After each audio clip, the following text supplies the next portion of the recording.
Simon, pakanan! Buenos dias a todos ustedes. Kay bagal-bagal ang kupad-kupad, usad pagong. Wala na bang ibibilis itong bakor? Parang isang dekada nang tayong naglalayag sa sobrang bagal. Kunting tuloy naman na makinakapitan. Paumanhin po, Dunya Victorina.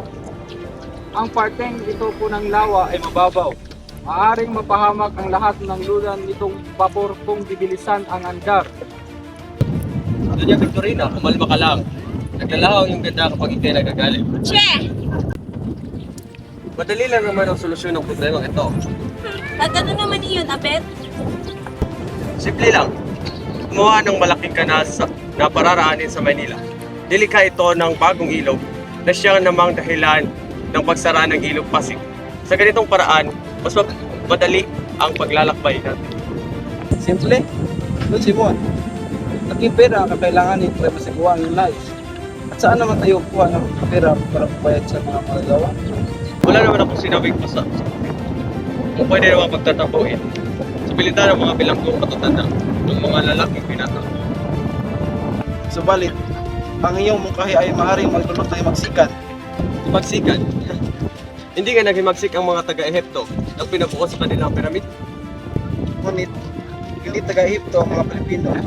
Iba kung magalit ang mga Pilipino, lalo na kung sila'y pinagtatrabaho na sa pilitan. Kung gusto nyo, iba ang mga Pilipino ngayon sa Pilipino noon. Siguradong hindi na naghimagsik kahit pagtrabahuin na sa pilitan. Naalala ko nung ikwinento ni Padre Salve na sa ganong paraang napatayo ang bahay at paggamutan sa Los Baños. Ano ba ang iyong pinagsasabi? Hindi mo ba? Basta, ang nasabi ay nasabi na. At ikaw, Padre Sibilia, huwag mong takain magsabi na kung ano-anong kababalaghan. Ano naman ang kabuluhan ninyong mga praile kung ang bayan ay naghihimagsik?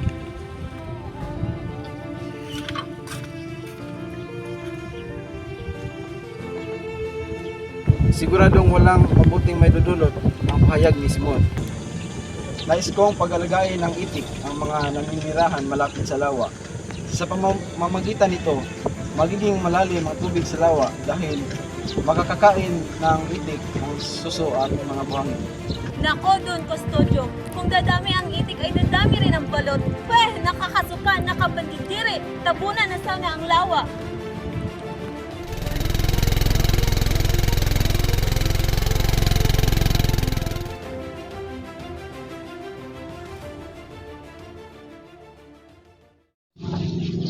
Ang init naman dito. Sinabi mo pa, halo-halo ng mga amoy natin. Ikaw pala Basilio, kumusta? Ito po, nag-aaral pa rin ng medisina. Ano na ang lagay ni Kapitan Tiago? Mayos naman po ang lagay ni Kapitan Tiago. Ayaw niya nga lang magpaalaga. Ganun ba? Nga pala, di ba naisin niyong ipatayo ang Akademya ng Wikang Kastila? Sa aking palagay ay hindi niyo ito maisa sa katuparan.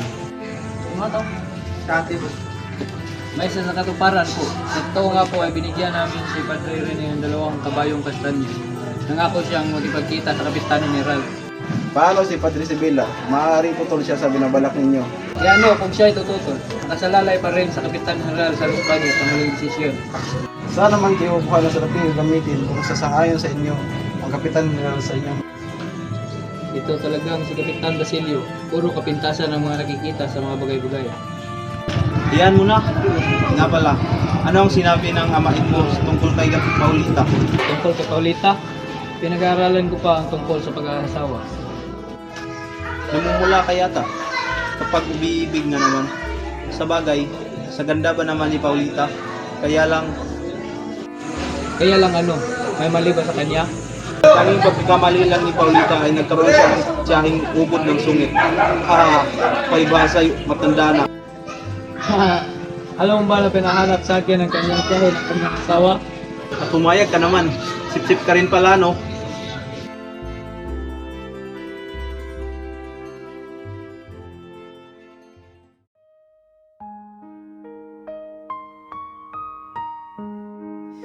Maligayang Pasko, Ina. Alam niyo po, malayong malayo na po ako sa Basilio 13 taon na ang nakaraan. Hindi na po ako dungisin. Hindi na rin po ako hunghang. Ina, marangal na ang aking buhay. Nakilala ko si Kapitan Tiago at pinag-aral ako ng medisina. Pero ina, ang pagmamahal ko sa inyo ni Crispin ay hindi pa rin nagbabago. Ina, mahal na mahal ko po kayo. Sana ay narito kayo sa aking tabi upang makita ninyo ang inyong anak na naaabot ang kanyang mga minimithi sa buhay.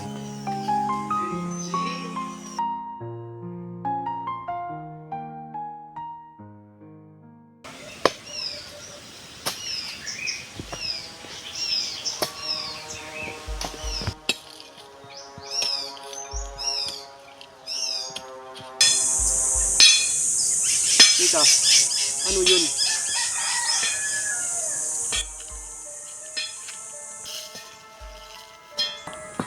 Siya nga ba ang tumulong sa akin para ilibing sila? Anak ng po! Huwag po kayong matakot. Sino ka ba? 13 taon na po ang nakaraan nang ako'y iyong tulungan sa paglibing sa aking ina. Ikaliligaya ko kung kayo naman ang aking tutulungan. Sino ba ako sa akala mo? Isang taong para sa akin ay nakila. Isang taong inakala ng lahat na patay na. Crisostomo Ibarra. Basilio, nakabatid ka ng isang lihim na maaari kong ikasawi. Maaari kitang patayin at ibintang sa mga tulisan. Subalit, hayaan kitang mabuhay at huwag kusan ang pagsisihan nito. Umalis ako sa bayan ng aking sinilangan. Nagpayaman at nagbalat kayo. Magtatagumpay na sana ako ng aking mithiin. Subalit kayo, kayong mga kabataan, na inayaan ang sarili na lasunin ang isip ng kasuklam-suklam na pamalaang Espanya. Hinayaan niyo ang sarili na alilain at ilipinin ng mga Kastila. Para kayong mga asong habol ng isang buto na ayaw namang ipagkaloob sa inyo. Ano ang iyong hangad sa pagtuturo ng wikang Kastila? Nadagdagan pa ang wika ng ating bayan upang lalong hindi tayo magkaintindihan? Nako, Senyor Simon, kayo po'y nagkakamali. Sa pamamagitan ng wikang Kastila, maaari po tayong mapalapit sa pamahalaan. At ano ang inyong gagawin? Patayin ang inyong sarili ninyong katangian at ipailalim tuluyan ang pag-iisip sa pag-iisip ng iba upang tuluyan na maging alipin? Magtulungan tayo, Basilio. Pareho tayong inapi at inilipustahan ang sarili nating bayan. Pareho tayong may nais na pagbayarin. Maghiganti tayo. Hindi na mabubuhay pa ng paghihiganti ang aking ina at kapatid. Ano ang mapapala ko kung sila'y aking ipaghihiganti? Hindi sa lahat ng pagkakataon ay maaamo mo ang isang tao. Walang mag-aapi at walang magpapaapi. Katulad mo rin ako noon. Ngunit, tingin mo ang aking sinapit. Ililigpit ka rin nila sa sandaling maaari ka nang iligpit. Tutulungan po kita, Senyor, sa lahat ng pamamaraan maliban lamang sa inyong iniisip. Lubhang delikado po ito. Ang gusto ko lamang ay mabuhay ng payapa at tahimik. Sa una mo lang yan masasabi, Basilio. Subalit, kapag naranasan mo na ang mapait ng aking naranasan, ay babalik at babalik ka rin sa akin. Kung sakali mang magbago ang iyong isip, hanapin mo lamang ang aking tirahan sa eskulta. Alis na po ako, Senyor. Pamanhin po.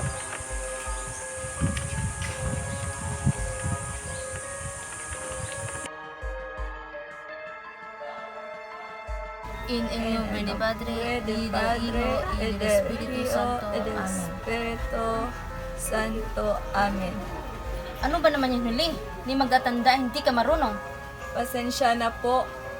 Pasensya. Hay nako, ulitin mo na mabilis ang sasabihin ko. In el nombre de Padre, y del Hijo, y del Espíritu Santo. Amen. En el nombre del Padre, y del Hijo, y del Espiritu Santo. Amen. Ano ba yan? Nakakailang ulit na tayo ha? Pasensya na po, Hermana. Hindi po kasi ito naituro ng aming ama noong mga bata pa kami. Ayan, kaya puro kamalasan ang dumarating sa inyong buhay ay dahil hindi kayo tinurong magdasal. Makasalaran ng inyong pamilya, mga walang pananalig sa Diyos. Mabuti na lamang at kinuha ng mga tulisan si Tales na sa gayo ay matuto kayo sa inyong kasalanan. Paumanhin po ulit, Hermana. Pangako, mag-aaral na ako sa pagdarasal. Aba, dapat lang. Hermana, maaari ko bang dalawin ang aking ingkong? Nakakaawa naman siya roon. Wala po siyang kasama. Kahit kaunting oras lamang po. Tigil-tigilan mo ako dyan sa pasakali mo. Ang dapat mo lang gagawin ay mag-aral sa pagdarasal at paglingkuran ako. Maliwanag ba? Pero Hermana, ano po kasi?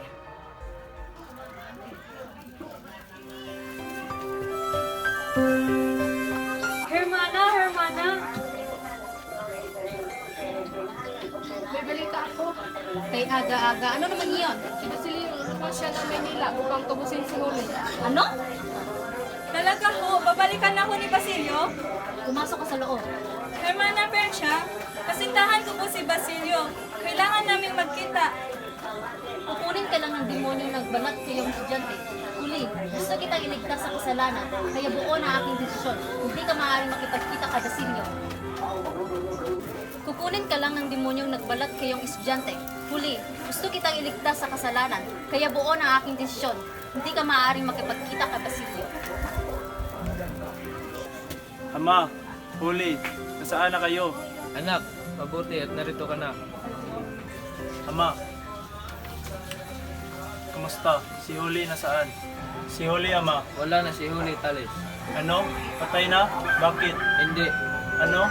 Naglingkod siya kay Mana Pincha upang bayaran ang pagtubo sa iyo. Pero bakit? Bakit siya pa ang kailangan magbayad ng aking mga nagawa? Teka, si Simon ba yun?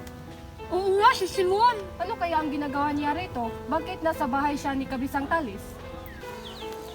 Telesforo, Kayo po pala, Senior Simon. magandang araw kaibigan. Ano po sa atin? Maaari bang dito muna ako manuluyan ng isang gabi at 2 araw? Total lang yung tahanan naman ang pinakamalaki dito sa Nayon. Maaari po, Senior Simon. Subalit, paano kung may mga tulisang nagmamanman? Maaari po kayo mapahak. Huwag kang mag-alala, Talis. Sapat na ang revolver na ito. Tuloy po kayo, Senior Simon.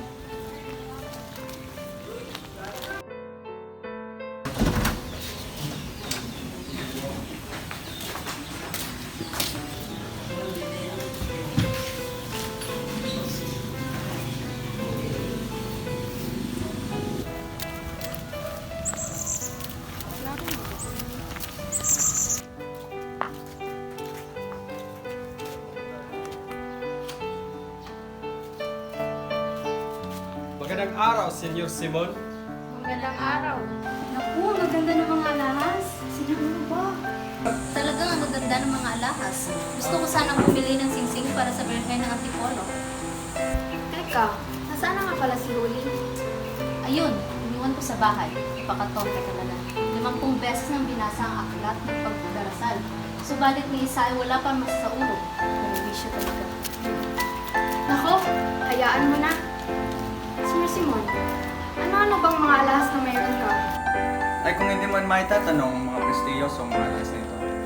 Narito ang kulya ni Cleopatra, kintong singsing ni Sela, at mga singsing ng mga senador, at maginoong taga-Roma. Talagang ang maganda. Sina, umayos ka. Ano naman ang mga ikaw at singsing na ito? Kapitan, ito ang singsing na galing sa Prinsesa ng Bali, at ikaw ng isa sa dama ni Prinsesa Antoinette. Hahaha, wala akong naintindihan. Pero siguro napakamahal ng mga alahas na ito. Mga kaibigan, ang kahong ito ay tulad ng manggagamot. Taglay nito ang buhay at kamatayan, lunas at lason, sa isang dakot ng mga hiyas, at maaari ko rin lururin ang tao ng Pilipinas. Senior Simon, magkano naman ang hikaw na ito? Iaalay ko sana sa Birhen ng Antipolo. 3,000 piso lamang, hermana.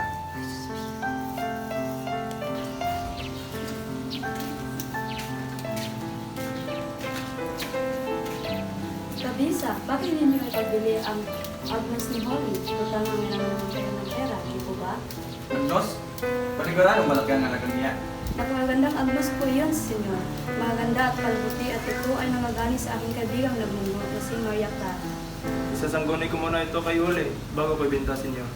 Aalis muna ako at babalik din ako kagad. Bumalik na ba si Talis?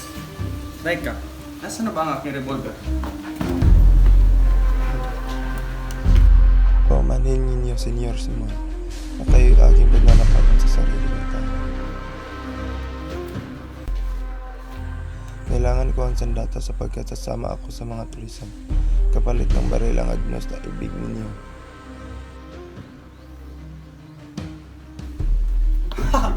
Natagpuan ko na rin ang aking hinahanap.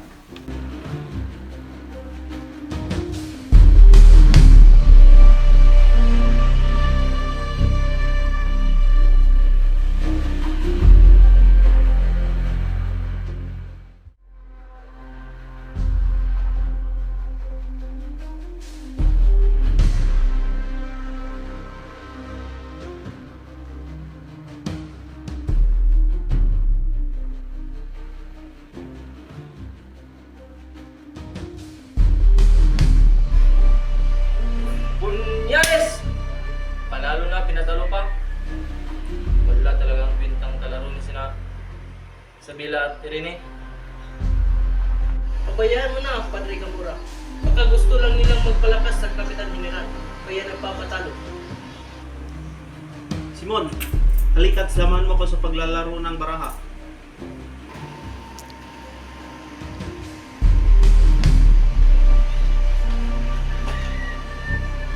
Total, kalating oras pa bago man ang halina. Pag-usapan muna natin ang mga bagay na dapat pagdesisyonan. Ang pagbubukas na Akademya ng Wikang Kastila, ang kahilingang ito ng mga kabataan ay panghas at naghahangad ng saklawan ng kapangyarihan ng mga praile.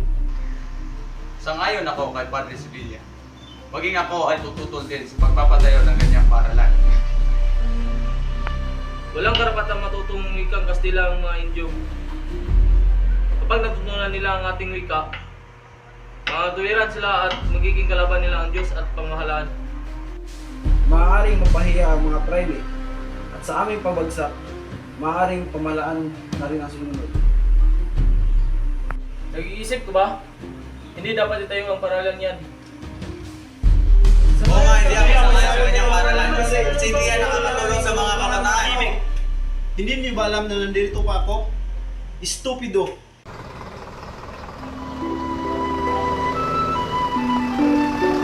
Uy, nakabusamot ka na naman dyan. Yung muso mo sumasaya na sa lupa. Ano ba ang problema mo? Ito naman, nagbibiro lang. Ano nga pala yung tinuro kahapon? Wala. Nagturo lang tungkol sa salamin. At kailan ka ba nakaroon ng interes sa mag-aaral, ha? Ano nga akala mo sa akin, bulastog? Pero totoo nga, bulastog ako. Bonito, kumpadre, kumusta? May pasok ba tayo? Wala, kasama mo yata itong si ano? Si ano nga ulit pangalan mo? Placido Pinitintig. Ayun, si Placido. Hindi ka kasi tinatanong ng ating guro, kaya hindi ka namin masyadong kilala. Ano ba yan? Kami mauna na. Diyan ka nga. Di bali na nga.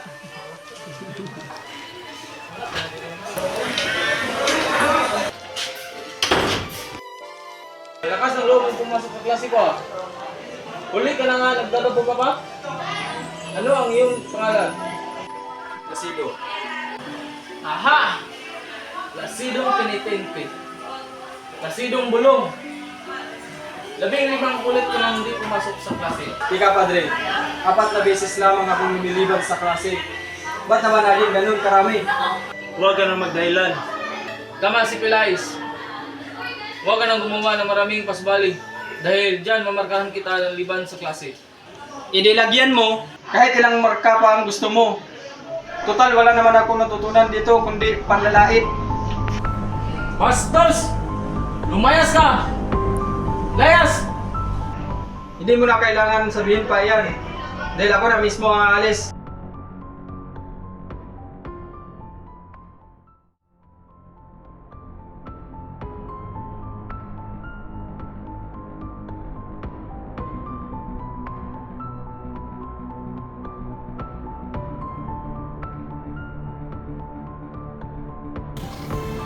Narito na pala si Sagani at Sandaupal.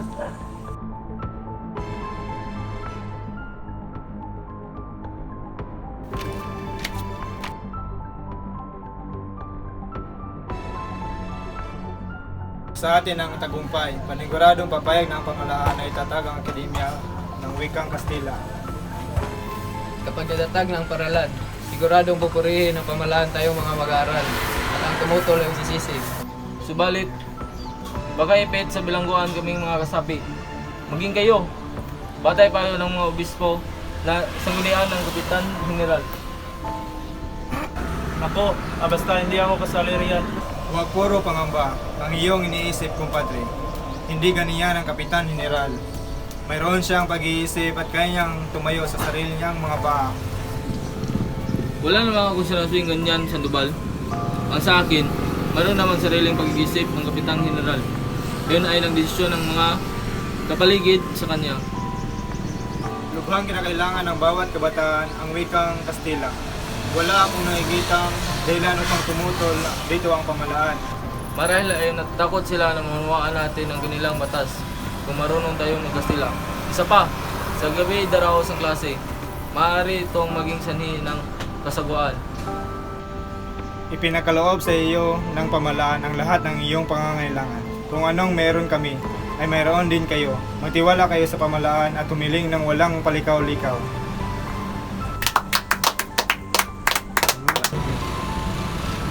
Paano kung sa lahat ng mga ito ay ipagkait pa rin sa atin ng Kapitang General ng ating hilingan? Kung gayon, hindi rin nasayang ang iyong pagsisikap. Ibinunyag ninyo na ang pamalaan ay nagbabalat kayo lamang. Maging ako, kahit isa akong Espanyol, ay makikita sa mga Pilipino sapagkat hindi karapat-dapat ang isang pamalaang tutol sa ikaunlad na kanyang nasasakupan. Kung lahat ng Espanyol ay tulad ni Sandoval, ang lahat ng Pilipino ay Sandoval din. Nasabi mo lamang yan dahil ikaw ay isang Kastila. Kung ako man ang nagsabi na kahit kalahati man ng sinasabi mo, ikaw man ang ipagpalagay na ako ay isang pilibustero.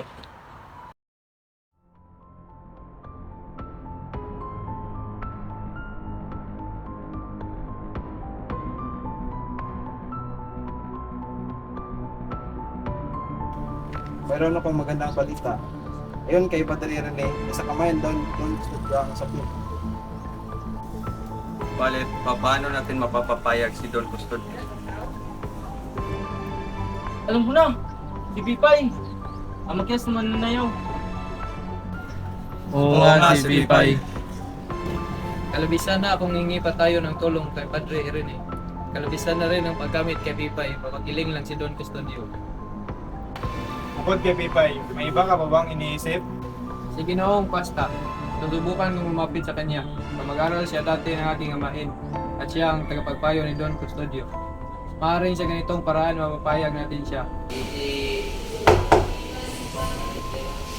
Uloy!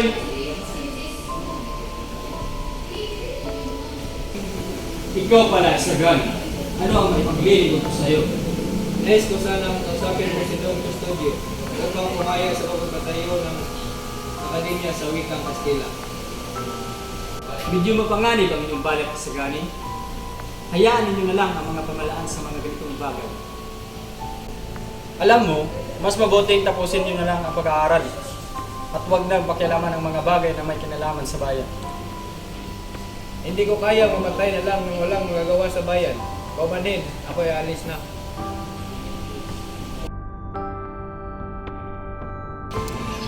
Gabi na, ngunit wala pa si Paulita. Paano ako hihingi ng tawad?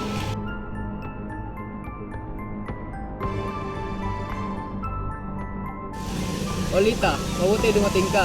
Akala ko hindi ka na babalik. Ikaw, binata, alam mo ba kung saan nagtatago ang aking asawa? Hindi ko po alam. Paulita, Huwag mo akong kausapin. galit ka pa ba, mahal ko? Tinatanong mo ako kung galit ako? Ano yung tungkol sa babaeng Francis? Ikaw pagalit? Ikayo nga makasama ni Juanito kagabi? Sinisigawan mo ako? Hindi. Ang ibig ko sabihin, bakit si Juanito? Nasabi ko lang iyon dahil nasaktan ako. Alam mo namang ikaw lang ang mahal ko. Makiusap, patawarin mo ako. Ayoko talagang isama si Juanito. Si Tia ang may gusto. Paulita, nung una pa lamang ay minahal na kita. Ikaw ang nais pagmasdan at laging laman ng isip. Pagmamahal ko sa bayan ng aking binigay sa iyo. Sa araw na maging malaya ang Pilipinas, doon pa lang mabuo ang ating kaligayahan at mga pangarap. Isang karangalan na magkaroon ng isang katulad mo, Isagani. Masaya akong magkasama tayo muli. Paalam. Pagsisikapan kung makapag-usap tayo muli. Paalam.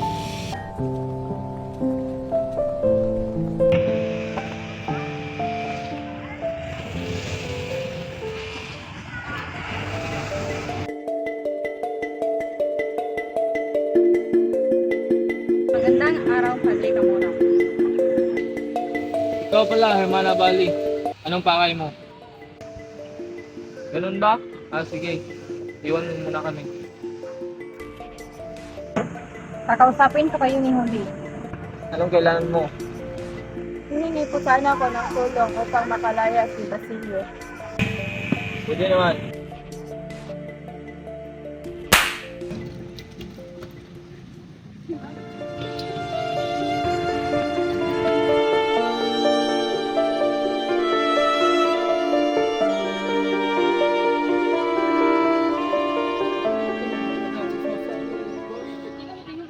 Kawawa naman ni Molly.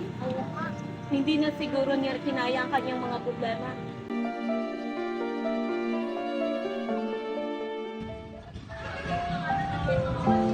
Ang ganda-ganda talaga ng aking pamangkin. Manang-mana sa akin.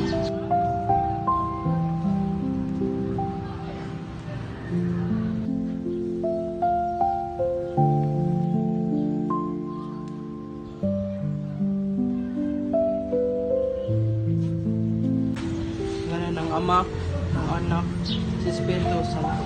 Amen. Magtipon tayong lahat upang saksihan ang pinakamahalagang araw sa buhay ni Juanito Pilaes at Paulita Gomez.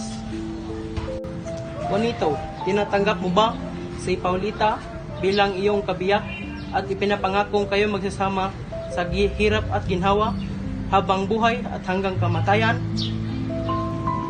Opo, Padre. Paulita, tinatanggap mo ba si Juanito na iyong maging kabiyak at ipinapangakong kayo ay magsasama sa hirap at ginhawa habang buhay at hanggang kamatayan? Opo, Padre.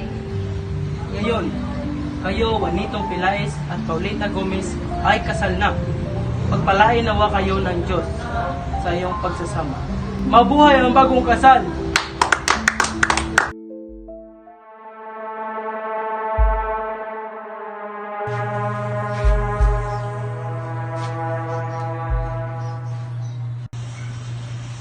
Ginong Simon,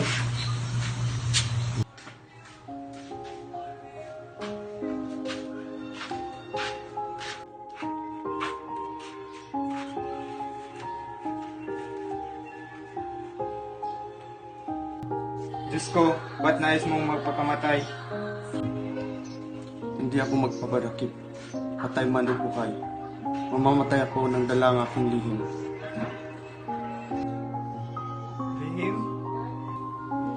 Ako si Jesus tumambara. Nagtungong Europa para mag-aral. Bumalik upang magsigi sa bayan. Ngunit, idinawit ako sa kaguluhan nang wala akong kalam-alam. Tumakas at bumalik upang magaganti sa mga api ng aking mahal sa buhay. Patawarin ka ng Diyos. Alam niyang hindi mo kagustuhan ang iyong ginawa. Subalit, bakit niya ako nagtinulungan? Sapagkat nais niya ay kabutihan sa lahat at salungat ito sa iyong nais. Salamat, Padre. Ngayon payapa na ang aking kalooban. Nang may makasama mo na ang iyong mahal sa buhay, na mapayapa sa paraiso, kung saan hindi ka na nga maghihirap